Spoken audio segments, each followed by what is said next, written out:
Узнагароды ад міжнароднай фотаасацыяцыі ФІАП ды прыз брытанскай каралеўскай акадэміі мастацтваў у фотаклубе Мінск зараз выстава аднаго з самых тытулаваных удзельнікаў Міхаіла Жылінскага. Работы творцы вылучаюцца непаўторнай геаметрыяй. Сярод іх фотарэпартажы з нямецкай сталіцы ці беларускага завода, таямнічыя партрэты ды замалёўкі.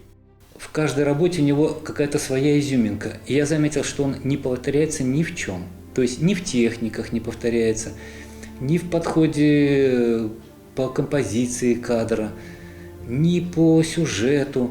То есть он очень разнообразный автор. Міхаіл Жылінскі зрабіў хобі справай свайго жыцця. Фатаграфіяй творца захапляўся з дзяцінства. Пасля школы, праўда, паступіў у політэхнічны інстытут, але яго не скончыў. Міхаіла завабіў светлапіс. Вучоба на фотографа, адпрацоўка на заводзе оптыкі ды досвед у фотажурналістыцы зрабілі з Міхаіла Жылінскага майстра, які, дарэчы, з ахвотаю дзяліўся уласным вопытам. Все работы он никогда не делал секрета.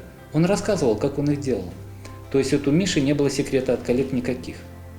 Вот его выставка идет, там возле каждой работы народ толпится, спрашивают Мишу, как это он сделал, что он нормально рассказывает чуть ли не всю последовательность процессов технологических, как чего добиться.